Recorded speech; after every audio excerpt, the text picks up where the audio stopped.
आज हम आप लोगों को विजयदशमी अथवा दशहरा पर निबंध लिखना बताएंगे। तो पहले रूपरेखा देख लेते हैं, क्या क्या लिखेंगे। प्रस्तावना, दशहरा मनाने का कारण, दशहरा मनाने का समय व ढंग और उपसंहार। तो पहले प्रस्तावना को देखते हैं। मनुष्य एक सामाजिक प्राणी है। वह समाज में रहकर अपनी आवश्यकताओं को पूरा करता है। समाज में दुख सुख उसके स्वयं के अपने दुख सुख होते हैं। इन्हीं सुख दुखों को सहते हुए वह अपनी जीवन नौका को पार लगाता है और सदैव यह प्रयास करता है कि उसका जीवन प्रेम और उल्लास से भरा रहे। ये त्योहार हमारे जीवन में अनेक खुशियाँ लेकर आते हैं। ये जो त्योहार हैं ये हमारे जीवन में अनेकों खुशियाँ लेकर के आते हैं। इसीलिए हमारे देश में विभिन्न त्योहार मनाए जाते हैं। बहुत से त्योहार हमारे देश में मनाए जाते हैं, आप सभी लोग जानते हैं।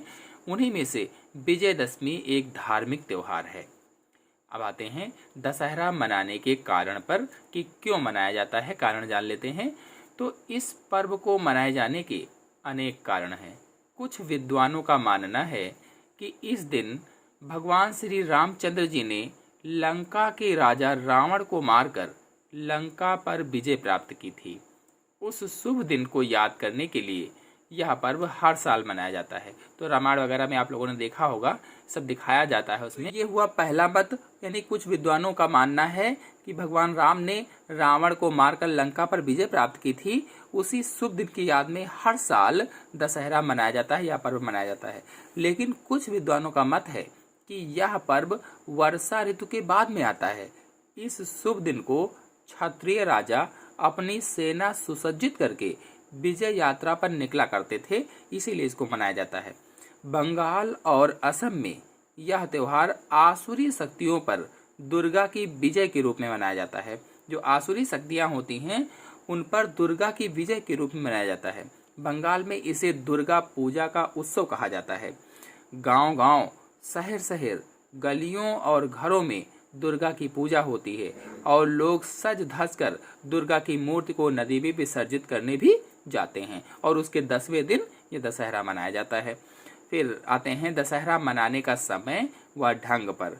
तो विजयदशमी हमारे देश का एक धार्मिक पर्व है।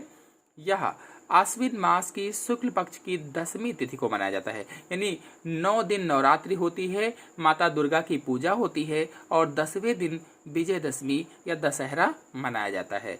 10 दिन पहले से घरों में दुर्गा पूजा प्रारंभ हो जाती है। यानी दशहरा के 10 दिन पहले से ही घरों में दुर्गा की पूजा होने लगती है, जो 10वीं को दुर्गा विसर्जन कर समाप्त हो जाती है और 10वीं को दुर्गा का विसर्जन किया जाता है और उसी के बाद ये पूजा समाप्त हो जाती है। स्थान स्थान पर रामलीलाओं का आयोजन होता है, यानी जगह जगह पर रामलीलाएं खेली जाती हैं। राम की लीलाओं को दिखाया जाता है, जिसमें श्री राम के संपूर्ण जीवन की घटनाओं को बहुत ही सुंदर ढंग से जन समुदाय के सामने प्रकट किया जाता है।